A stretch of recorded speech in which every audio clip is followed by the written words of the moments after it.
Hello, everyone. I thought I gave the 30-second countdown. Let me give the 30-second countdown here.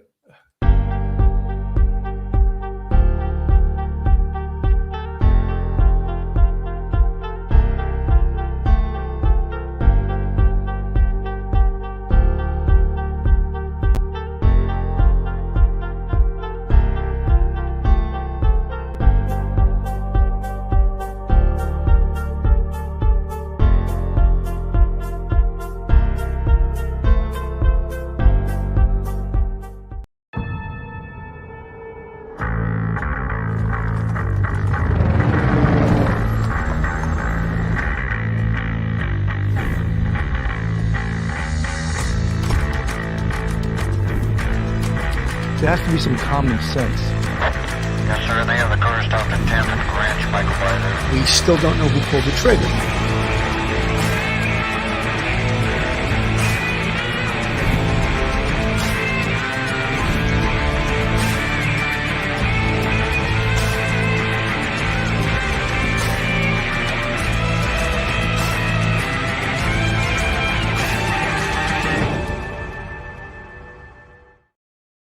Hello, everyone, and welcome to Police Off the Cuff, Real Crime Stories. I'm your host, retired NYPD Sergeant Bill Cannon, a 27-year veteran of the NYPD, retired out of Manhattan North Homicide Squad.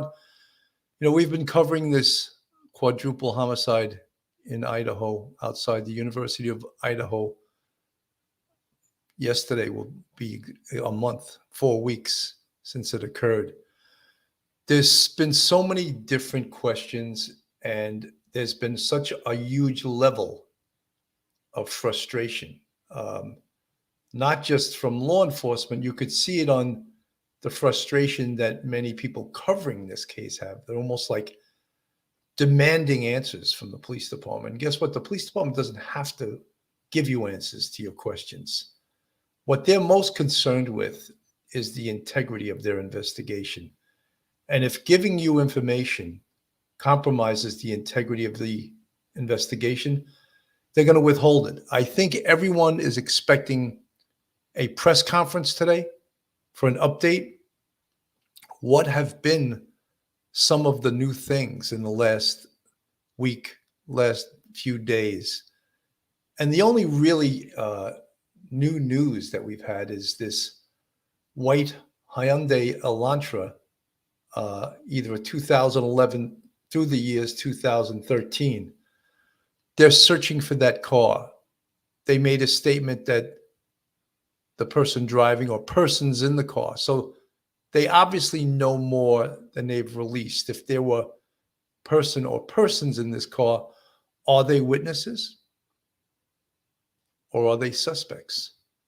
If the car was seen or caught on video, or a witness saw it between the hours that they're interested in, 0300 by 0400, that's 3 a.m. or 4 a.m., then this is potentially really, really good information.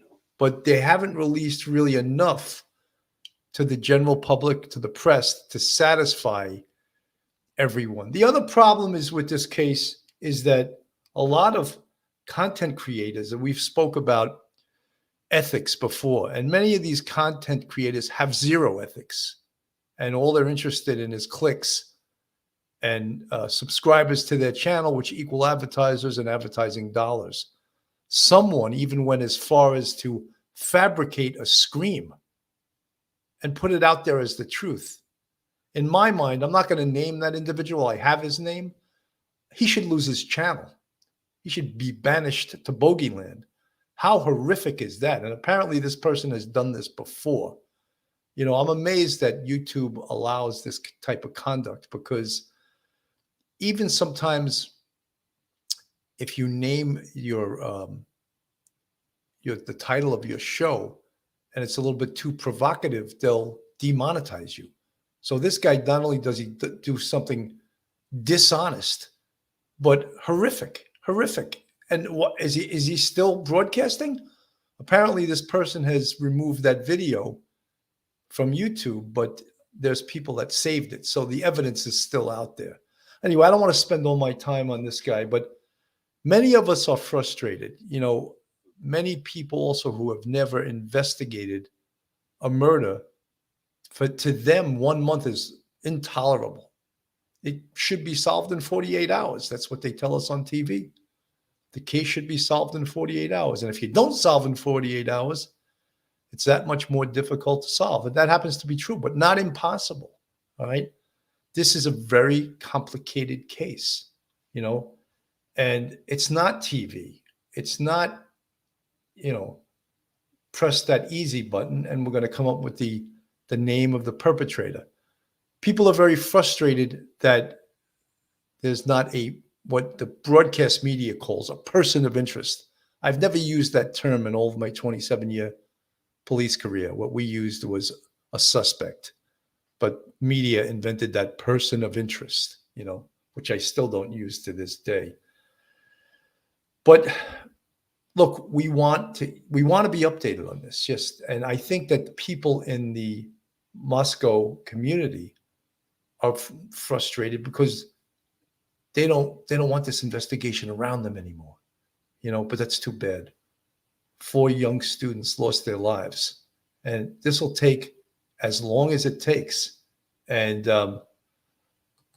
this is from News Nation, and they're talking about the expectation of today there being a press conference and about what that means to this investigation. So let me play a little bit of this on the screen, and they're going to talk about where we are at this point in this investigation. Day from police, as this week marks 1 month since the murders of 4 University of Idaho students. The small community on edge as families gathered over the weekend for a graduation ceremony.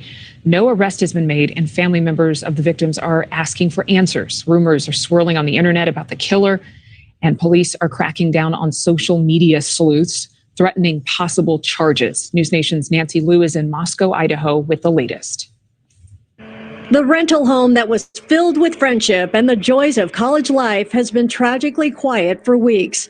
A 24/7 security guard is here to preserve a quadruple murder scene. Neighbors no longer want to comment, and locals wonder why a full month hasn't yielded more answers. It doesn't seem too hard in a college town. There's Wi-Fi everywhere. You can track phones so easily. My phone connects to everything I walk by. Ethan Chapin, Xana Kernodle, Maddie Mogan, and Kaylee Gonsalves were stabbed to death sometime during the morning of November 13th. Moscow police officials tell News Nation they will provide a new update on the investigation on Monday. One former FBI special agent believes the suspect is someone familiar with the property. I actually think that it's highly possible that he is integrated himself back into the community. What this person did, I'm going to say he because my gut tells me that it is a male.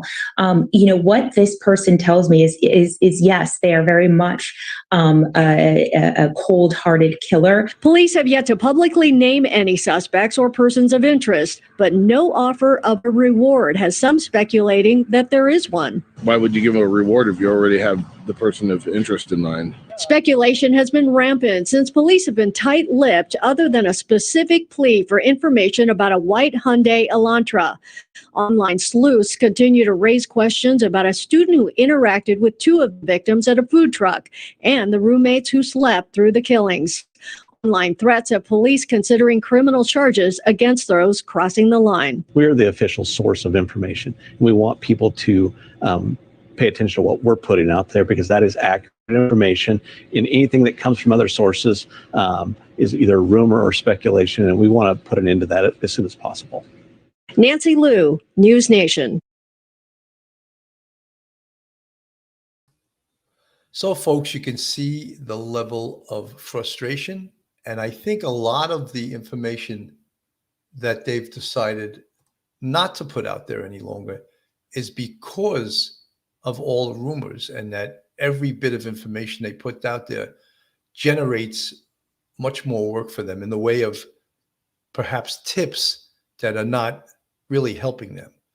Every single tip that is called in must be investigated.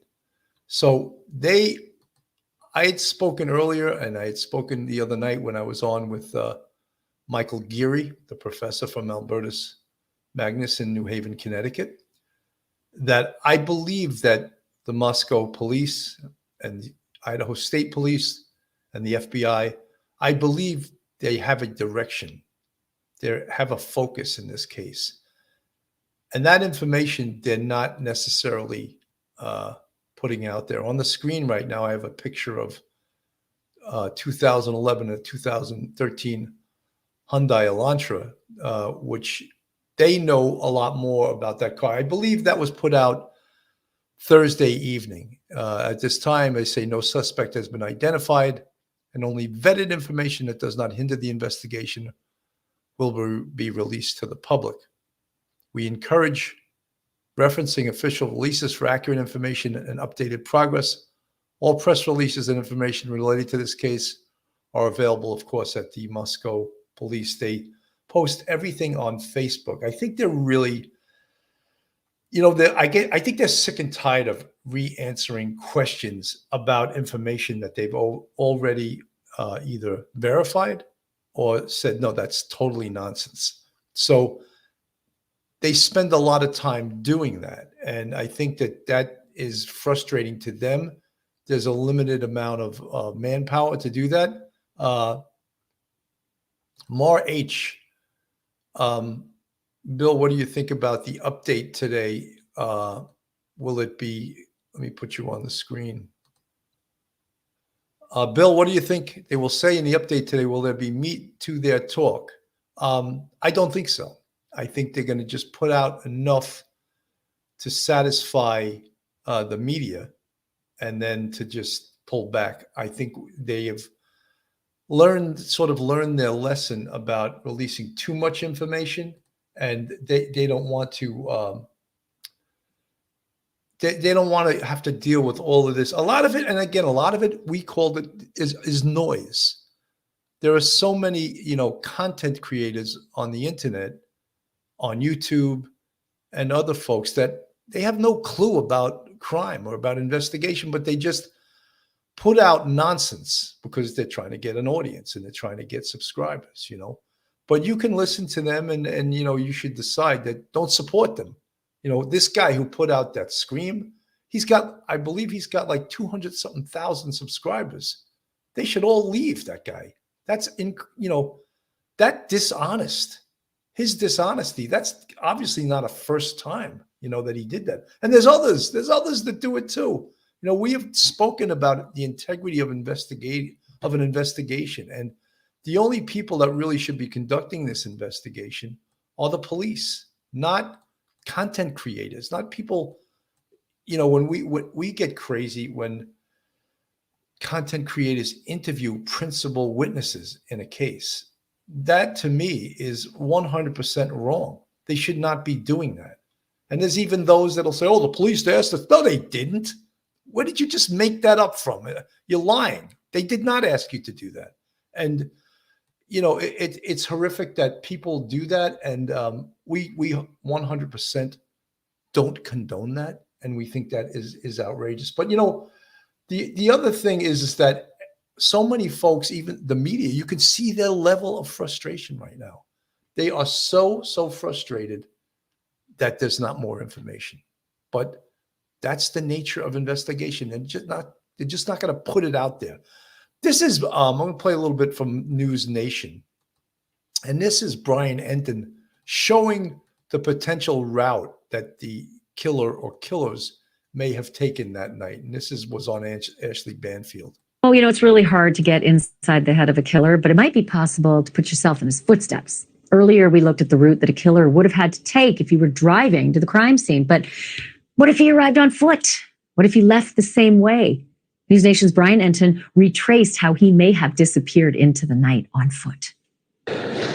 Ashley, at the beginning of the show, we showed you how the killer may have drove in, what the roads are like in this area, and there's only one way in and one way out. But if you were on foot, it's easier to get in and out.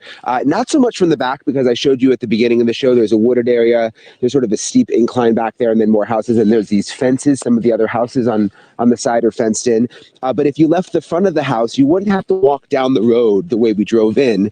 You could cut through, and this is what a lot of the students do that we've seen coming and going. There's this little walkway that cuts through between a big apartment building and a couple of houses on this side. And this is the way a lot of the kids go to class or go to the fraternity houses. They walk down this little pathway in between the buildings, and they come out to this parking lot right here. So you bypass that whole road that we drove in on, and you end up here in this parking lot, and then you've got access to the main drag here. You've got the field, band field, which we've been talking about, and then there's the Sigma Chi house. So you're pretty much out at the campus just within maybe like 30 seconds by taking that little shortcut, Ashley. Brian Enton, just absolutely fascinating. Thank you for that. And thank you, everyone, for being with us through the breaking news tonight. Folks, you know what I don't think Brian Enton spoke about in that report was that what if the killer or killers parked a ways from the house and then walked through the woods and approached the house that way? I think that's more probable than actually pulling up and parking in the parking lot near the house or in the front of the house. I don't think a stealth killer who obviously pre-planned this would pull up that way. So that's a real possibility. You know, so many of the things that the investigative possibilities in this case, everything has been discussed. Some of that we would expect at this point, some of the, or most of the forensic evidence to be coming back.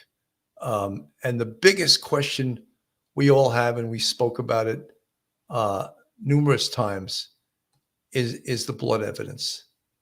You know, everyone feels, anyone that's ever worked a murder case before, feels that the blood in this case had to have been, the killer had to have cut himself, and the blood had to have been commingled with the victim's blood. So we're wondering, when is it going to come back? When is that information going to come back to the police? And we think that potentially they have a lot of that evidence back, and that is what we believe. And most people that have ever worked a homicide case before, we believe that the forensic evidence, the scientific evidence, is what's going to help, what's going to solve this case. And we were all waiting for it. You know, Ed Wallace was on duty runs the other night, probably the best, not probably, he is the best crime scene forensic guy that's available on YouTube and on the internet right now. The most experienced. He teaches all over the world. And when he says something, I really take it to heart. You know, there's a lot of folks that are talking as experts on this case, and many of them are not experts. Ed Wallace is truly a crime scene expert. Frisco Pisco, great name. Hi, Bill, coming in late here. How about the apartment building behind the home? Maybe the killer lives there, possibly walked there. Well, I would, look, I don't want to put down anything anyone says. Anything is possible. That one, probably a bit improbable. I have put my 2 cents in a lot in regards to the fact that I believe that this killer is from this community. We talk about geographical profiling. Most killers, not all, commit crimes in around or near where they live. Careful consumer, Jody, he also left no blood on the kitchen floor to the other host. How did he do that? You know, I can't verify. I don't think really any of the evidence has been verified by the police or the crime scene guys. So anyone that says that isn't getting it from the horse's mouth. Over time, what if he didn't leave blood? It would be hard to cut yourself using a cable or knife. No, I don't think so. I think that even though it has that little, I forget what that's called, the block between the blade and the handle.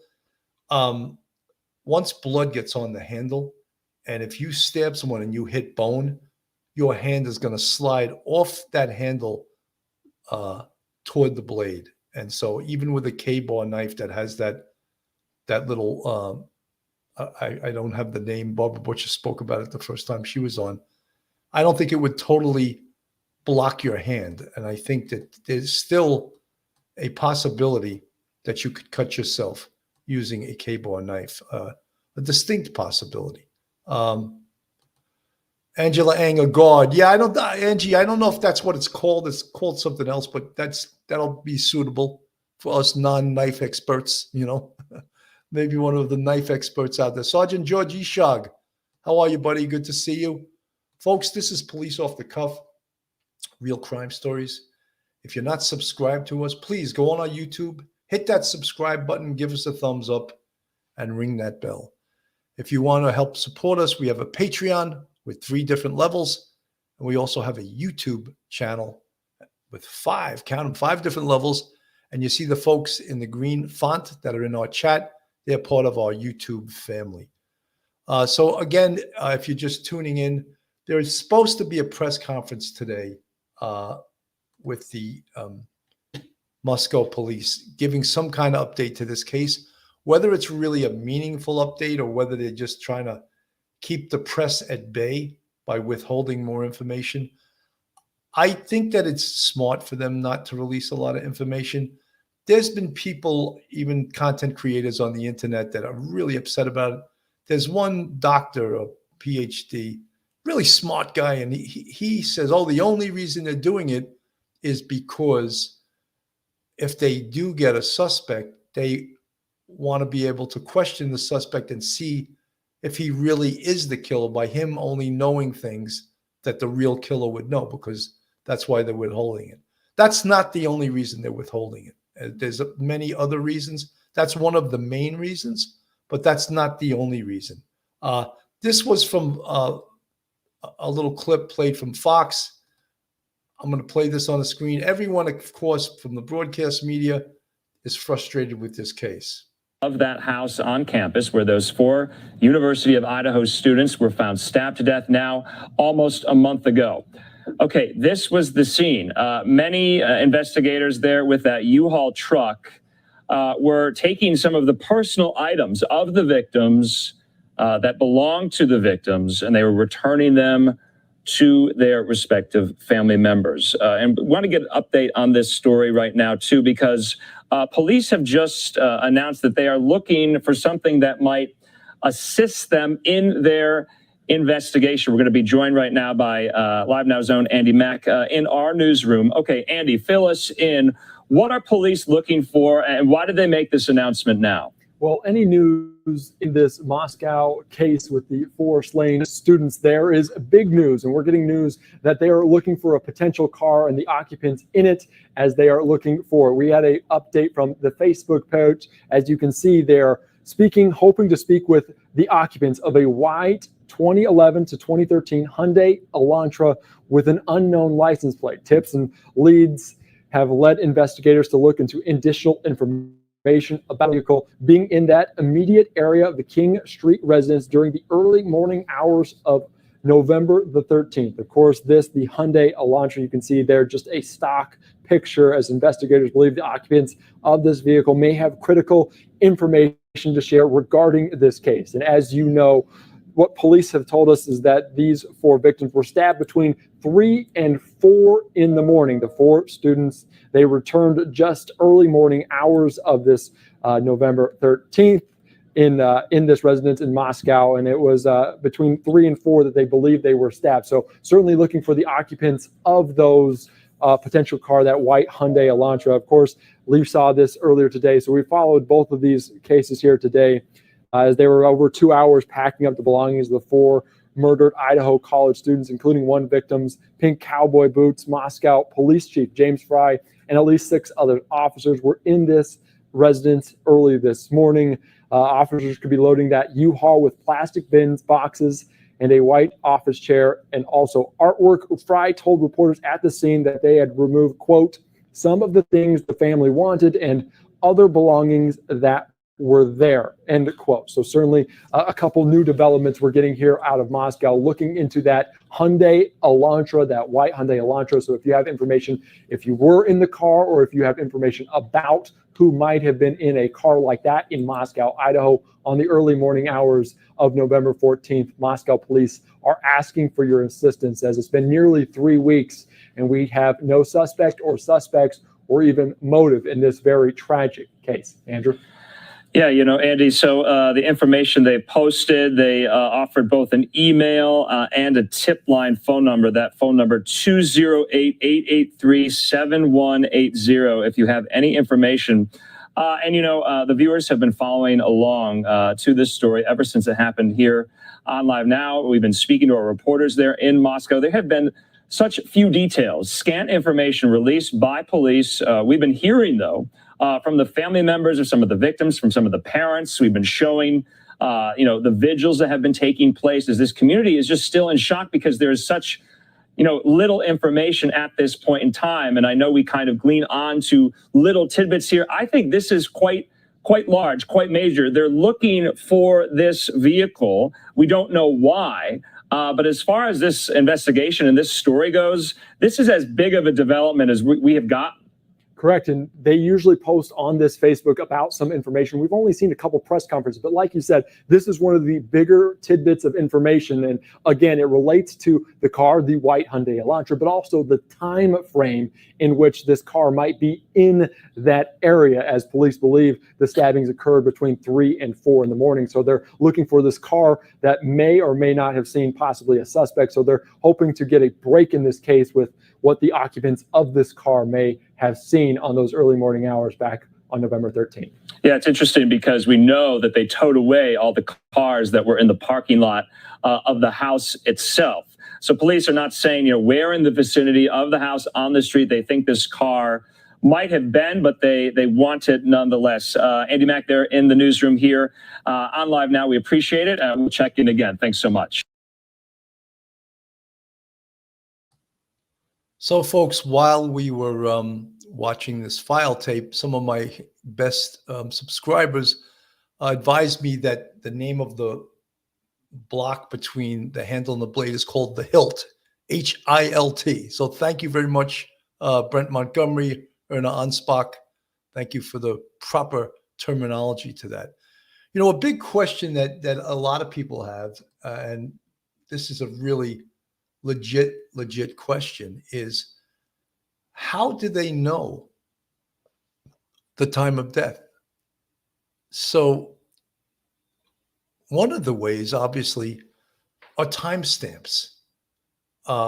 According to what they know, Ethan Chapin and Zaina Knodel, they got home at 01:45 hours. That's 1:45 a.m. in the morning. Initially, they thought that Madison and Kaylee Gonsalves also returned at 1:45, but video and other still photos determined that they in fact got home at 01:56. Now, do you guys all remember that they were texting the boyfriend? I believe it was Kaylee's boyfriend. I think they sent 6 or 7 texts. Do we know when the last text stopped? That is a very significant timestamp. When was the last text sent? Therefore, was it at 2:15? Was it at 2:30? Was it at 2:45? That would give us a pretty significant timestamp. There are other ways, also scientific ways. Body temperature. Every deceased person, every victim of a murder, that is one of the checklist things that the medical legal investigator will do. They take temperature of the body. And it's not an exact science because the temperature will be affected by the room temperature. So if the room temperature is, say, 72 or 70, the body temperature isn't going to drop as fast. And I think the rule of thumb, and I could be wrong if there's any of you forensic scientists out there, the first hour that the body is dead, I believe the temperature drops 2 degrees. And then every hour minus, it's not an exact science again, it drops 1 degree. So there is a way that they can, through science, give you a window of time of death, but not an exact window. There's something called rigor mortis. When does the body go into rigor mortis? Coagulated blood. That's when oxygen gets to blood and it becomes thick. And that, they can put a time frame on that too. Something called lividity. And lividity is the pooling of blood to the dependent side so that it would almost appear that the body has a sunburn. And that's just that the blood pools because of gravity, and that will show on which side the person was lying on, or where most of the blood, where gravity pulled most of the blood to. So that's another potential way. So temperature, lividity, rigor mortis, and then much further on, but we wouldn't get to it, algor mortis and putrefaction, those things. But so they can have a pretty good idea, I think, of what the time of death was, and that concerns many, many people. Of course, it's important. It's important to the timeline. We're a month into this, and we haven't heard the police talk about Ethan and Zaina, where they were for 4 or 5 hours, that they can't put a timeline on it because they have them at that fraternity party at 9 o'clock, and then they don't know where they were. I find that not believable, because they both had cell phones. The cell phone is a human moving GPS device, a tracking device. So if they had their cell phones on, I believe the police know exactly where they were and what time and all of that stuff. But it might be that they don't want us to know that right now. So, and of course, the big evidence right now that we're all hearing about, the only thing we're hearing about is this white Hyundai Elantra. And that's very important. That's the only thing we know right now. And, you know, I think we stopped hearing a lot from Kaylee Goncalves' father, Steve. I believe they must have brought him in and spoken to him. And again, I will say nothing bad about Steve Goncalves. He's a grieving father. He lost his daughter in the most horrific way. But I think the investigators probably brought him in and told him, look, it's not helping the investigation, you talking about it with the media and hiring private investigators. That's only going to hurt the investigation. So in some way, I think they must have gotten to him because you haven't seen him out there. You haven't seen him out there talking. You haven't seen him out there giving interviews. So again, we pray for him and his family and the other families of Ethan, Zaina, Madison, and of course, Kaylee Goncalves. And, you know, as I said yesterday on yesterday's broadcast, we never want to lose sight of the fact in our own humanity that these are real people. You know, this isn't like an exciting whodunit, but these are real people who have real families, who have real people that love them. And there's no worse way to lose someone than in a murder. Horrific, you know. And they also say, and if there's parents out there that have experienced this, the loss of a child is something that you will never, ever get over in your remaining years on this earth. Parents don't expect to lose their children. They expect to die before their children. And when it happens that you lose your child, it's a horrific thing. You know, one of the, and I played this the other night, and I want to play it again because I was really, there's been a lot of, I call them talking heads. And then I realized I was on Banfield last week. I was a talking head too. But there's a lot of people out there that are giving their opinion, that are behavioral analysts. I don't know if they all are. I don't even know what the credentials, but this gentleman who was on Ashley Banfield, and I think his name was Greg McCrary, older guy, obviously retired from the FBI, but he was one of the clearest and one who gave an explanation that I could accept. And I could accept it because it made the most sense. What we must realize is that behavioral analysts, they don't have a crystal ball. They can't really predict.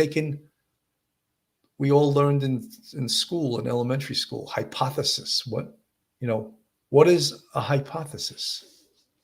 Well, a hypothesis is an educated guess, and that's what it is. But when you lend experience, knowledge, and education, the hypothesis becomes that much more believable, and it's not a guess. Well, it still has an element of guesswork in it, but it's not a total guess. And I want you guys to listen to him, because when they talk about Kaylee Gonsalves, was she targeted because she had much more severe injuries than the others? Or was there any other possibility? And many behavioral analysts said, no, she was targeted. It's an indication she was targeted. And this gentleman, Greg McCrary, said, no, well, let's hear what he had to say. I think it's important to listen to him rather than me.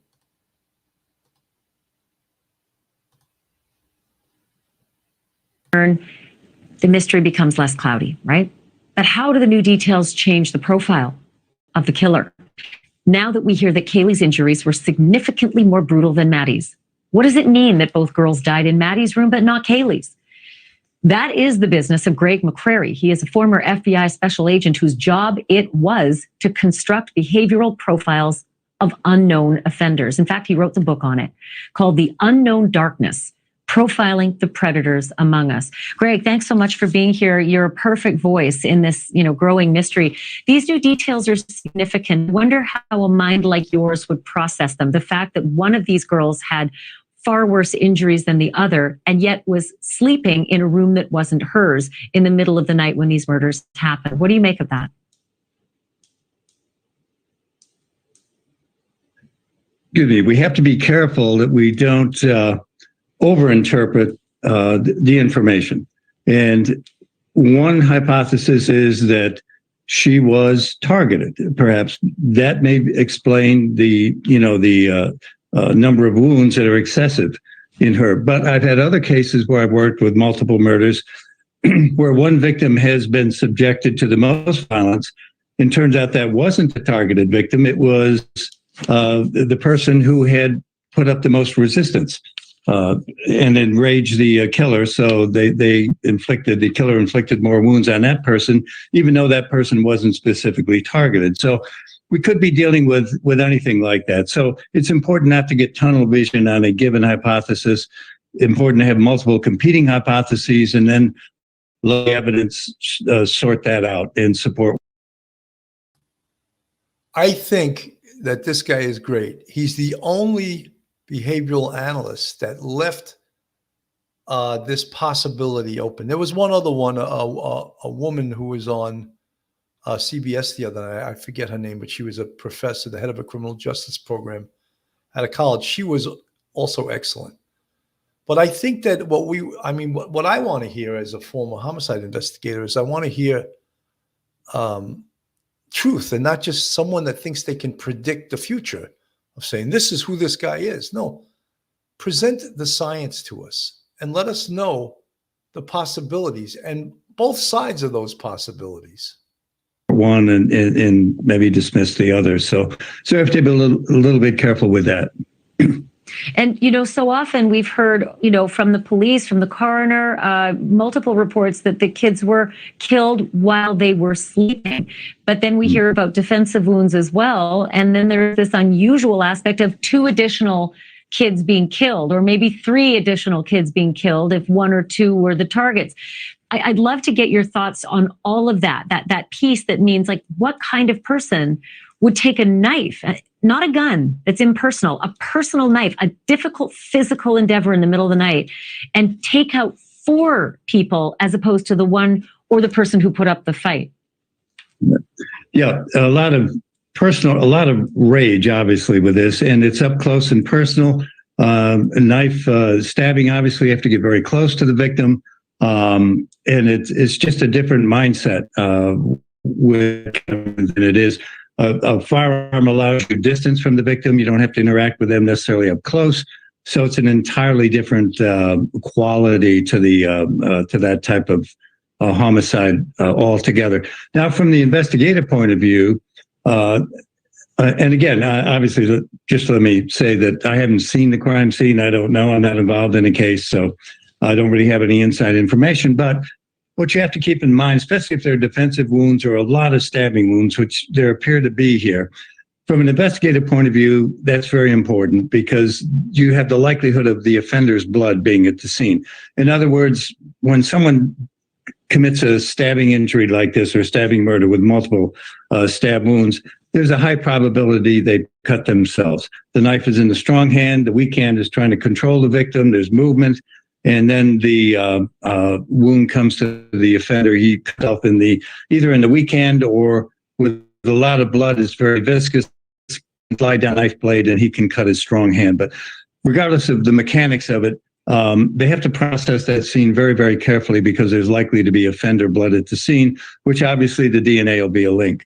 Now, another lead that would spiral off of that would be to go to the emergency room of the hospital or primary care facilities, whatever it might be in the area, and ask if anyone, say, in the days after this had come in looking to get lacerations sutured up that maybe were on their hands or their arms. This gentleman is outstanding. He covered so many things. The hospital canvas, which is a checklist thing we would always do. But the fact that, he was talking about the weak hand, like if he's stabbing with his strong hand, but if you're righty, it'd be your right hand, and talking about potentially cutting his weak hand. I haven't heard any other behavioral analysts say anything about that.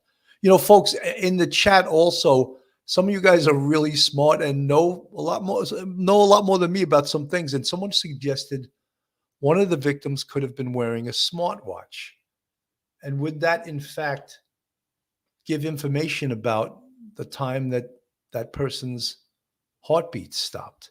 I don't know enough about a smartwatch to say that, but I think there's a good potential, which in that case, that would give pretty much the exact time of death. So again, science and technology could predict and indicate the exact time of death. Overtime. I love you guys in the chat. Some of you guys are excellent. Blood coagulation. Yeah, I said that. Body temperature, yes. Food processed in your stomach. Yeah, they would combine all get a pretty good time of death. Yeah, that would be those things you were referring to, food processed in the stomach would be done by the pathologist. The blood coagulation, the body temperature, that would be done right on the scene by the medical legal investigator. But thank you guys in the chat. I think it's important if this old guy referring to me doesn't come up with something that let me know. A smartwatch. That's why they call it a smartwatch, right? And absolutely, that could have been Dr. Pamela Cholette. I hope I pronounced your name right. Does playing the cat and mouse game with the police feed the killer's ego? Look, in some ways, some killers like to play that game, Dr. Cholette. The Son of Sam in New York years ago, a guy who was a serial killer who was killing people in lovers' lanes with a 44 caliber bulldog. He actually started writing to Jimmy Breslin from the Daily News and exchanging letters with him. Others, they leave little clues or they tease the police. I haven't seen that in this case. And we're not, many people, we've talked to psychologists, we've talked to a lot of law enforcement people, and many of them, there's a few who believe that that this could have been the work of a serial killer. Dr. Joni Johnston, who's a forensic psychologist, who I just met last week on Duty Ron's show, who I really liked and respected, she doesn't feel that this is a serial killer. So I respected her opinion. There are those out there that think that this could potentially be. I don't know what their evidence is or why they think that. I personally don't think that this is a serial killer, but I'm just a cop. I'm a cop with instincts. And my instinct is that this person, and I've said it before, is from the neighborhood. And I even use the term, I believe he's a townie. I believe he's someone that lives in Moscow, and some way he was disrespected and he kept this rage inside of him. And the other part of that, of course, is that he knows these kids and he knows this house. And I think that we can count on that. So we gotta build this case and get the evidence we need to get this savage arrested and off the street and give closure. Well, I don't know if you ever have closure, but make an arrest in this horrific case, because no one will rest at night. No one will feel safe in this Moscow, Idaho community until that occurs. That would be something that investigators should pursue and take a look at. So those are just some thoughts. Xana's mom, Kara Northington, obviously apoplectic over what's happened, and understandably so, but she did tell me exclusively on Friday night that she believes the person who did this knew the kids and that they knew the person and that it was someone they knew and trusted. I know it's difficult for a mom to process a lot of this, but does any of that resonate for you in terms of the rage that it would take to do this for kids while they were sleeping? Yes, it would take a lot of rage, a lot of anger. This is very, very violent, and multiple victims like this. So it could be someone that they knew. It could be someone that knew them, but they didn't know all that well. There's this phenomena of erotomania, where someone gets a fixation on a victim, and the victim doesn't really know that this fixation is in place. And then the erotomanic killer gets upset because they feel the victim is cheating on them because they go out with somebody else or whatever. And it's a delusional thing, and they go in and commit the murder. But again, we're struck with the unusual nature of this with multiple victims. But again, the crime scene is dynamic. A lot of it depends on victim-offender interaction and what happened, which I can't really talk to because I'm not familiar with the scene itself. Listen, that the FBI has provided support in this crime. There are upwards of 50 people from the FBI helping. There are several behavioralists helping as well. But the Moscow police remain the lead agency on this case 3 weeks and a day later. This is a tiny little town. They haven't had a murder here for 7 years. And I'm curious, since you've been in the trenches with the FBI and you have landed on scenes like this before, not obviously exactly, but small towns with agencies that don't, do a lot more than parking tickets and some drunk tickets. When does it, or should it ever be turned over to another agency to take the helm, to turn to the states or turn to the FBI experts to take over the investigation? Folks, I don't think that the FBI will ever take this case over. I was in a unit when I was on the NYPD called Manhattan North Homicide Squad, and it was a task force. And we had 3 sergeants, 1 lieutenant, and 18 detectives when I was there. And we were a task force that responded anywhere in Manhattan North where there was a homicide.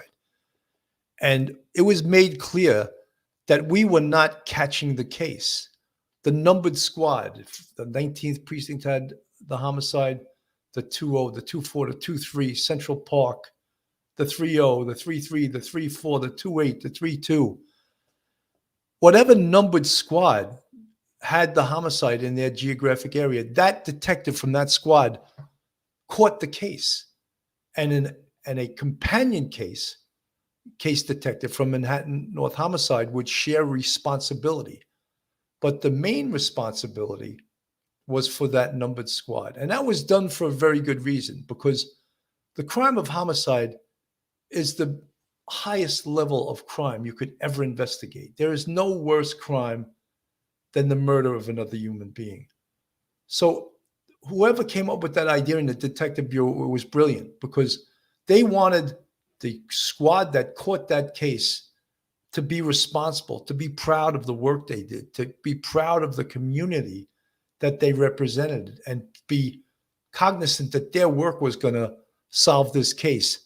You know, I would love to quote that book. It used to be the Bible of homicide investigation, and it's called Practical Homicide Investigation by retired NYPD Lieutenant Vernon Geberth. And he used to say in his book, we work for God.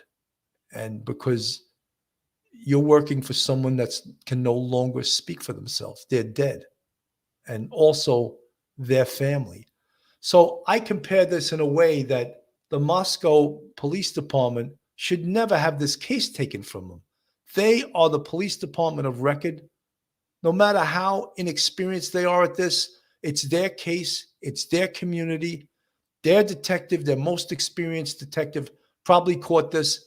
And FBI, Idaho State Police, you assist. You help them. You give your expertise. You lend your expertise. You help them. You bring your resources to the table. The FBI has not just good investigators. They have fabulous toys, we used to call it. You know, one of the things that I was counting on in this case, and I haven't heard a lot about it, is something called geofencing. And that's where the FBI would do what we call in law enforcement as a dump of the where the cell phones are hitting, the towers that the cell phones are hitting. And during a certain time period, say in this case, but say between the hours of 0200 and 0400, we want to know every single electronic device that is in use in that area. And they have the potential to do that. Most police departments cannot afford to do this because it costs thousands and thousands of dollars just to do a phone dump. And I know a lot of you guys were surprised when I said, oh, we need to do a phone dump through the carrier, Verizon, AT&T. That's not free. That's not free. If a provider, a carrier, does a phone dump for a police department, sometimes it's $1,000 a day for that information. And I know a lot of you guys are shocked. You think Verizon is going to put investigators on it around the clock or as long as it takes for free? No, they expect to get paid, and they charge law enforcement to do that. So now fast forward to a tower that may have thousands of hits. They have to sift through that. And many of you may be shocked at, oh, how could the killer have a cell phone on him or use a cell phone? You know, even as much as we could talk about elimination. What if he was in the area at another time and conspicuously his cell phone is not in the area? So there's elimination ways to do this investigation in addition to finding all electronic devices that were used. It's very complicated. It is not an easy thing to do, but it absolutely can be done. The technology is there. Obviously, you have legal jurisdictional issues, and I will give certainly Moscow police credit for bringing in state police, bringing in the FBI. Sometimes there's the People are too guarded jurisdictionally. Some agencies say, I don't need any help. I can handle this myself. So I certainly give them credit for bringing in the outside agencies, and hopefully they're listening and following the directions that they're getting from the state police and from the FBI as to how to proceed, and taking advantage of the expertise and the resources that the local PD simply doesn't have. But just quickly, 10 seconds left. At some point, should this be turned over to another agency, a bigger agency, perhaps the biggest agency? Well, again, it's going to be a jurisdictional issue. If they're working jointly with them, I think they can probably handle this as long as they've got the resources. They're tapping into the resources of federal government and state police. Hopefully they can handle this thing. It's difficult, but they need to not cave into the pressure, move to a suspect-driven rather than an evidence-driven investigation. Wise counsel. Greg McCrary, thank you so much. Appreciate it. Greg McCrary was the best talking head I've seen in the entire duration of this case. That guy's the real deal. And when I see someone like that, I just want to praise, because I do a lot of criticizing. So he's the best. The guy hit it on the head, and he's no bullshit. He's the real deal. Folks, this is Police Off the Cuff, Real Crime Stories. If you're not subscribed, go on our YouTube, hit that subscribe button, give us a thumbs up. If you want to support this channel, we have a Patreon with 3 different levels. We also have a YouTube family members. You can see the folks in the chat with the green font. They're part of our YouTube family, and we appreciate every single one of them. Where is this case going now? That is what everyone wants to know. That is the questions that everyone is asking. Where do they go? And I said earlier on, I believe in my heart that they have investigative direction. I believe they know where they're going with this. I believe they have evidence. I believe they're targeting a specific person or persons, but they do not want to release that yet. Can you imagine the uproar and the shitstorm? Let's use the street words. The shitstorm it would cause in the media if they start putting out information before they're 100% sure that this is the suspect, or as the media says, this is the person of interest. The person of interest. So again, they want to keep things close to the vest. We have been told that today there's a good chance there's going to be a press conference. I think they'll probably just reiterate the information about the Hyundai Elantra, the 2011 to 2013. I don't think there's going to be any smoking gun information that everyone's going to say, oh, now I know which way they're going. I think that they purposely want to keep that close to the vest. Folks, the picture that I have on the screen, it almost says so much. When they say a picture is worth 1,000 words, and that's the front of the house after they removed the 4 vehicles, and you see the empty spots where it was covering up, of course, the snowfall. It's just sort of a metaphor and just sadness to see that picture, because we in fact know what occurred in that house. And a month has gone by, and there's no arrest, and there's no what the media would call a person of interest. But just know, everyone that follows this show, Police Off the Cuff, Real Crime Stories, and we try, as well as Duty Run tries, to put out factual information and not put out innuendo and rumor, and try to get our information from the horse's mouth, which in this case is from the police. So I think it's important to do that. And I when we speak about integrity on YouTube, I think Duty Ron and myself and a few other people have integrity on YouTube. There's many people that have zero integrity, and all they're interested in is clicks and just getting their channel more subscribers. And I think that's dangerous to do that. Heather, whatever, smartwatch, stupid perp if you left it on.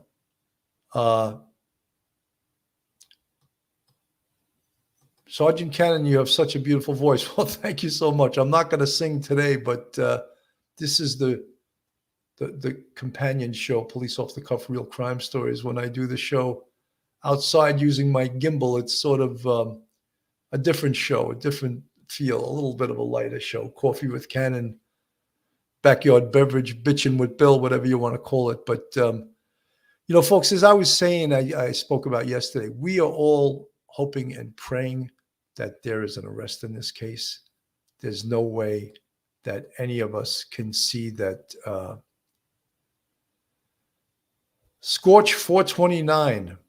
The only thing that jives with not being a serial killer is police have said it's targeted. If they're wrong about that, he could be. We heard early on that it was targeted and personal, and then a couple of times they walked that back. Donnie does dishes. A townie or a student? Potentially. I had said earlier on, I hope that they interviewed every single person in that fraternity, or attempted to, because I think that was necessary. Every single person in that fraternity should have been interviewed, and the sorority for that matter. Vinny D, the young wolf, it definitely can be a serial killer, but still targeted someone who was watching them. Technically, Francesca says, technically only 2 victims were supposed to be there then. Jackie, wow, Townie, gotta bear that in mind. Guys, something, one of the things that over time, if we can answer why the 2 roomies downstairs were not harmed, we can get a better idea at who the perp could be. Well, over time, there's many reasons that the perpetrator could have passed by or decided not to kill the 2 girls who were on the first floor. And one of them is that, both of those rooms apparently were locked. The other one was that maybe he felt that he had spent too much time in the house already and wanted to get the hell out of the house and to escape, to flee. These are all possibilities. That is something that I don't know if that goes to looking at the killer's personality, or looking to what we would call his behavioral analysis, or his perpology, the study of the perp. I don't know if it goes to that, but there could be many reasons other than the fact that he didn't target those 2. That's a distinct look. There are many reasons that could be, but we don't know 100%. So it could be, would have, could have, should have. We know all of that stuff, but right now we can't predict why it is. We can, hypothesize. That's the very best we can do, is hypothesize. Folks, I've been here. I've been talking to you guys for about an hour and coming up an hour and 4 minutes. I'm heading back to New York today. Some of you guys that are new to this channel, I'm in Jupiter, Florida, and I'm going to head back. I'm flying back to New York today. Hopefully, I'll do a couple of shows in New York, and then I'm going to head back to Jupiter, Florida. I'll probably spend the holidays here in Jupiter, Florida. But I want to thank all you guys for tuning in today. This case is it's a fascinating case, even though, as I said, we can never lose track of what occurred here. It's a horrific case, a violent case, and we can only hope and pray that the evidence comes in and we find out, and the Moscow police, along with the Idaho State Police and the FBI, arrest somebody. So, having said that, guys, again, thank you so much for tuning in. Have a great day. And from Police Off the Cuff, Bill Cannon, God bless. Have a great day. One episode just ain't enough.